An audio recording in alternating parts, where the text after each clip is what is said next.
But it's not just about learning. It's about hopes and dreams that one day that they will go from this ballpark to the big one.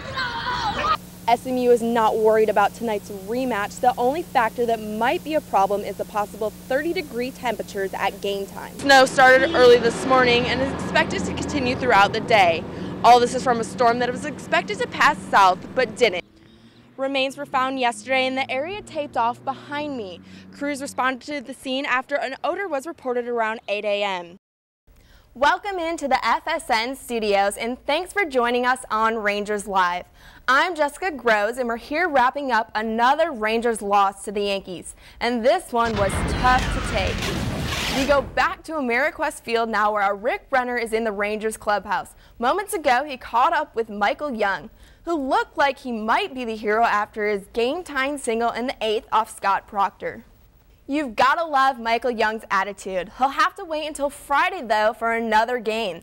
We'll have much more from inside the clubhouse throughout the show. He remained in possession of the ball right from the start, giving the University of Kentucky few opportunities to shoot on SMU goalkeeper Matt Weidman. Even though Weidman saw little action during the game, he was ready for any ball that came his way. We matched up well with Kentucky, and those are the kind of games I like. We don't have to touch the ball that much. SMU's strong defense limited the University of Kentucky to only one shot on Weidman in the second half. Weidman says he depends on the help of the team to do it all alone. I'm very proud of my guys. I got some great defenders with Ryan Mirsky, Jay, Miner, and Lopez. All those guys have stepped up big every single game this year. Head coach Shellis Heineman praises Weidman for all his hard work throughout the tournament, even though Weidman is not your typical goalie. Matt's outstanding. You look at him and you go, you know, this guy a goalkeeper for a Division I team, one of the top teams in the country. You know, he's 5'10", not very big and strong, but boy, I tell you what, he's so courageous. And on those PKs, you know, stopping the first two, that just kind of, it was over. Weidman only allowed one goal and a penalty kick against UAB in the second round. He shut out Florida International in the first. Sunday's shutout marks the team's 14th of the season. SMU's 2-0 victory over the University of Kentucky guarantees them their 25th appearance in the NCAA tournament. It will be SMU's 22nd under head coach Shellis Heineman. Last year, SMU lost to Maryland in the finals. This year, SMU heads into the NCAA tournament hoping to clinch their first college cup. Selection process for the tournament begins on Monday on ESPN News. In Tulsa, Jessica Grose, SMU TV. Weather couldn't stop die-hard video game fans from getting an early place in line. Customers in Dallas started lining up Tuesday morning to get their hands on Sony's latest, the PlayStation 3. The first day was great. The weather was great. It was fantastic. A lot of fun throwing around the football, playing cards and whatnot. But it got really, really bad that night. It was raining and it was windy. It was cold. 8 of our tents broke. Sony's new game system was released Friday at midnight. How's it feel now that it's in your hands? Awesome! About 400,000 units were available in the United States. The game systems are $500 for the 20-gigabyte hard drive and $600 for the 60-gigabyte hard drive. Depending on new games and other extras, some paid much more. I'm already at 12 and I'm not even done. Oh yikes, we hit 14. For many, the wait is over. Just an hour ago, Best Buy opened its doors and released the first PlayStation 3s in Dallas. This location off Central Expressway is one of the few across the nation that opened at midnight. Unfortunately, many of the people that bought their PlayStations tonight do not intend to keep them. I go home on Monday for Thanksgiving. I'm pretty sure I won't be able to keep it on the airplane, so I'll probably have to sell it. eBayers are making a killing in PlayStation 3 auctions.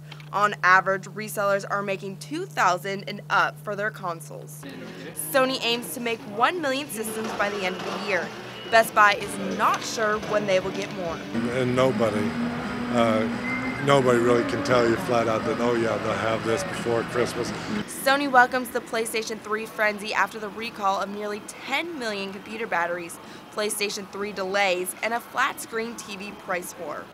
Experts say the PlayStation 3s could go a long way toward helping Sony stay on top of the gaming market.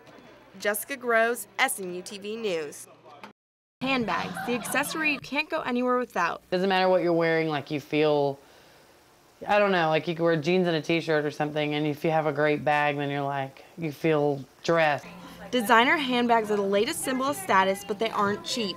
Prices can range from hundreds to tens of thousands of dollars. My tastes change constantly. So if I only spent $40 on a bag, then I'm okay getting rid of it, as opposed to, you know, $300 or $400. There are tons of internet sites offering bargain bags. However, many of these too good to be true bargains are illegal counterfeits.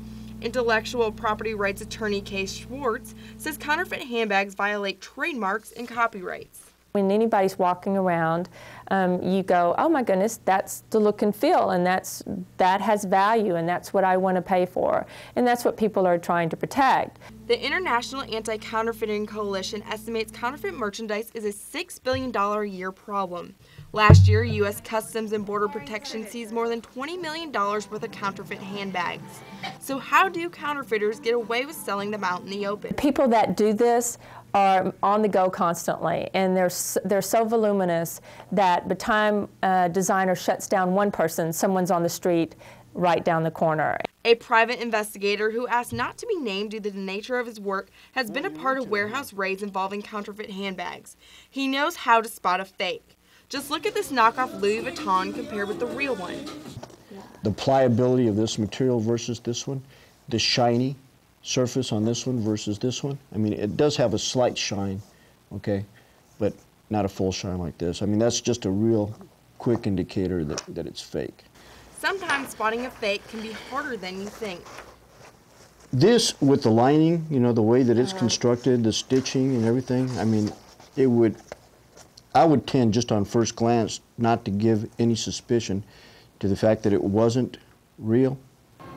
When shopping for designer handbags online and in boutiques, be aware of counterfeits. Here are a few helpful hints to make sure that you don't get ripped off. If labels are blurred or torn, if product names are misspelled or altered, if the stitching is inconsistent, if magnets stick to the brass, and if the material is stiff.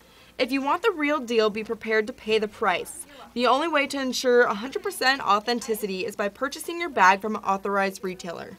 Jessica Grose, SMU TV News.